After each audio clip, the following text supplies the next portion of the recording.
We have a very special video today because it's supposed to be YouTubers' dumbest criminals of all time. What the fuck? You know good and well y'all not gonna see my black ass on that bitch because I'm not going back to jail.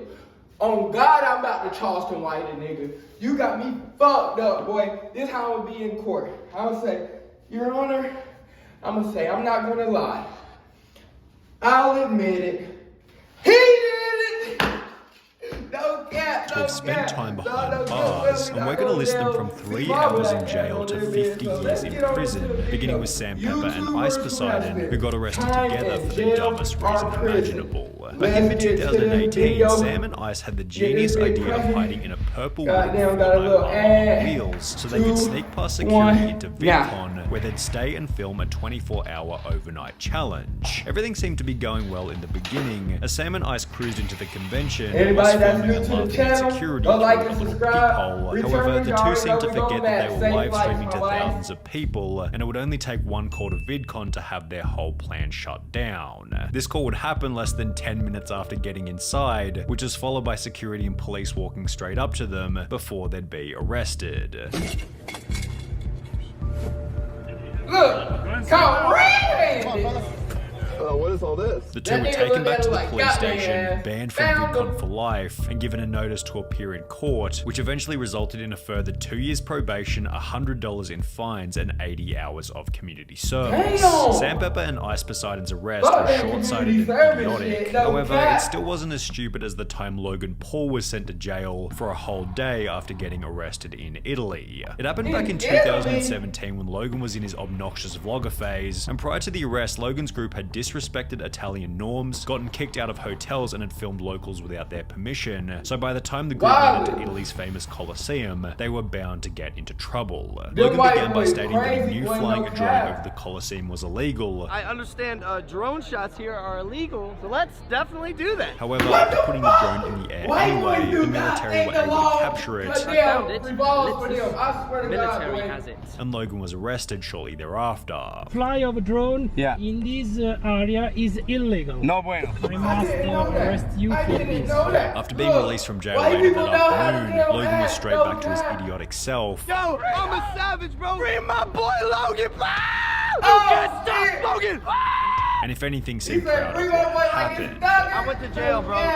I've been in jail, bro. While Logan did have to spend a full day behind bars, his punishment wasn't nearly as bad as Sniper Wolf's, who after being charged with armed robbery, had to spend multiple nights in jail. It happened back in 2013 before Sniper Wolf became a big YouTuber, and the incident was explained in a video appropriately titled My Jail Story. She explained that while shopping at a department store, she was asked by security to check her bag, yet since Sniper Wolf didn't want this to happen, she pushed the security guard and ran back to her car. He stopped me, asked for my bag, and pulled it from me. I didn't know what to do. I just ran away and got in my car. Sniper Wolf seemed confident that she didn't actually have anything in her bag. I didn't even steal anything and they had no proof I did. Yet under the assumption that she was running because she'd stolen something, Sniper Wolf was arrested that day. They took me to the police station jail, they took mugshots, and they asked us a ton of questions. She was then charged with armed robbery. I was charged with armed robbery. How? They said it wasn't official charges. They could just pretty much charge us whatever they want right now. Before she'd be sent to a larger jail complex, where she remained for 3 days before being released. I was in jail for almost 3 days. Yet this wouldn't be the last time that Sniper Wolf ended up behind bars. Because 3 years later, Sniper Wolf would take to Twitter to make a new post reading, "So neighbors called cops because they heard screaming, and I got arrested for disorderly conduct, while at my mugshot though." This post was followed by a video simply titled Arrested, in which Sniper Wolf explained that she'd been taken to jail for the night after getting into a petty fight with her boyfriend. So of course I was screaming. I got arrested for disorderly conduct. Because apparently you're not allowed to scream in your own house. And while it definitely feels like Sniper Wolf isn't telling the full story about both of her jail terms, there's definitely no missing details for the next YouTuber who was sentenced to 15 months in prison for playing a prank on a homeless person. Back in 2017, a Spanish creator with over 1 million subscribers called RORIST thought it would be a good idea to take the filling out of an Oreo Oreo, replace it with toothpaste, and give it to a homeless person. Despite stating that the toothpaste-filled Oreo would help the homeless man clean his teeth, the community began to destroy Reset, creating a 125,000 signature petition to have his channel deleted, which accompanied a 19 million view video by Auronplay titled Reset the Most Stupid on Internet. However, Reset's worst punishment was still yet to come, as after the homeless man's daughter noticed the backlash on the internet, she'd take legal action against the YouTuber, and Reset ended up in court. The judge, Rosa Aragonés, noted that it was not an isolated event, and the social media star had a propensity for cruel behavior and preying on easily or vulnerable victims. She found him guilty of violating the man's moral integrity. Reset was sentenced to 15 months in prison and was ordered to pay 20,000 euros to the homeless man. Reset also received a 5-year ban from all social media, with his sentence commencing in June 2019, meaning he'll be able to return to YouTube in June 2024, although certainly with a downtrodden reputation.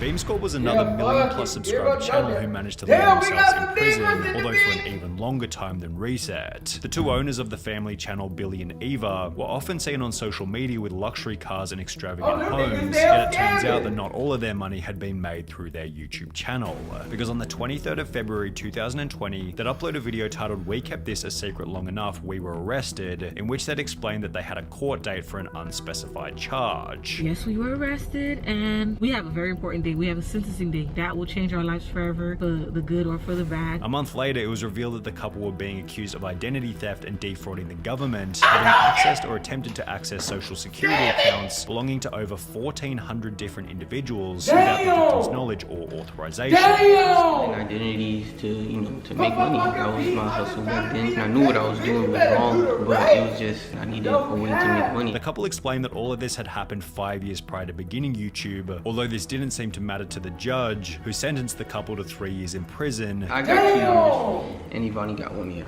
I got a year and a day. She has a year and a day. As well as ordered them to pay back the $94,000 that they had stolen. In true family channel fashion, they then used their time in prison as clickbait for content, yet this behavior wasn't nearly as bad as Russian YouTuber Ruslan Sokolovsky, who was sentenced to 3.5 years in prison for playing Pokemon Go in a church. And 4, 3, 2, 1.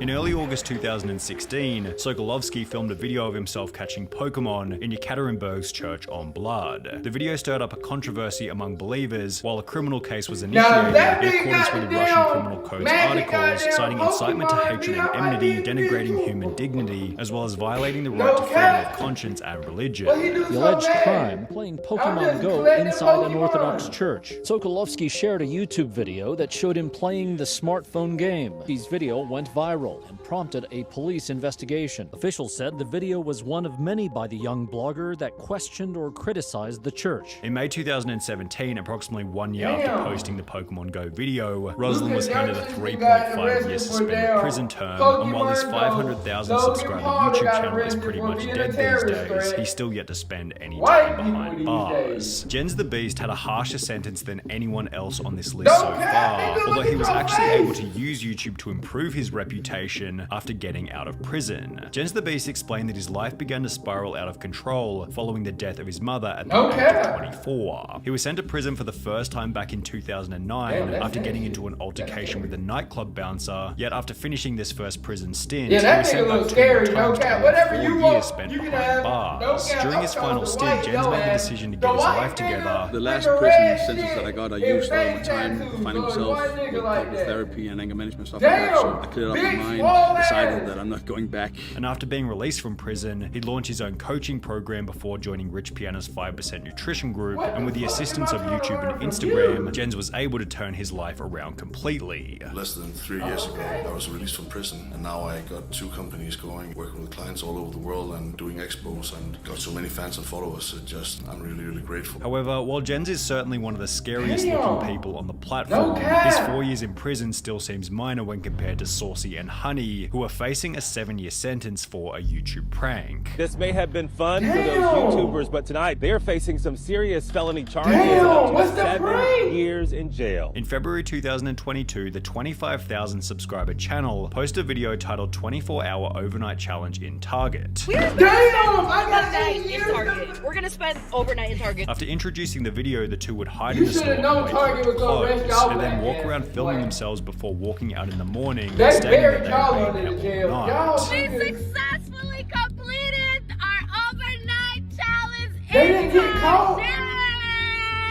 The video went up like any other, however, the couple was arrested after the video was watched by police. West Don't we got a statute of saw the limitations video on that and bitch? arrested Johnson LaRose and Charlotte Fisher for criminal trespassing and conspiracy. Criminal trespass was a felony. Conspiracy to do what? They're not Make a entitled to be YouTube there, video? which makes it a crime. Not only did the news expose their challenge as fake, using security camera footage which showed them leaving the store at 3 AM, but after being arrested, the two were charged with criminal trespassing, conspiracy, and are now facing up to 7 years in prison. However, 7 years is still nothing when compared to Wes Watson, whose 10 years in prison acted as a basis for him to become a multi-millionaire. Now, Wes was already a millionaire prior to entering prison, however, this money had been earned via illegal activity and would therefore also become the reason for his time behind bars. After 10 years in the California prison system, Wes decided that he was ready to get his life together, and instead of taking on a normal post-prison job, he instead created a YouTube channel titled GP Penitentiary Life Wes Watson, where he began to tell stories about what prison was really like. His ideal prison-like image helped all of his videos to explode in popularity. So I went on that YouTube channel and it blew up. Every video got millions of views. I got 100,000 subscribers in 28 days. And with his physique also being in a very enviable position from his time away, Wes sold fitness programs and coaching via his social media channels. Wes also put out a book, and only 3 years after being released from prison, Wes had once again become a multi-millionaire. That's why I've been able to make myself a millionaire and stay fit this quick. 3 years after doing 10 years in prison. Everybody told me, Wes, get a real job. Like, how are you gonna support a family? Online coaching. Ha! Which accompanied a whole new series of videos in which Wes preaches the importance of good habits in the most brutally honest way possible. You will have zero value, zero worth if you don't put the work in. If you crack that bottle and think it's gonna do it, massive downside. Hey, look at me. I'm having so much fun. We know how you look in the morning throwing up in the toilet, looking at your bank account all. However, while prison led Wes Watson to become a successful motivational speaker, for the final YouTuber on our list, the opposite happened, and being a motivational speaker led him into prison. He was a Mexican YouTuber by the name of German MX, and as mentioned previously, he was known for posting motivational and business content to his channel with over 5,000 subscribers. However, instead of engaging in legitimate business practice, German instead decided to make money by kidnapping someone and holding them for a $100,000 ransom. 2 days after doing so, he was caught by police and was sentenced to 50 years in prison, where he remains to this day. If I kidnap somebody, bitch, you better at least give me a million. No cap. Bitch, you stupid. Hey, I love y'all niggas. I hope y'all love me. We gonna be back with another video tomorrow. Peace.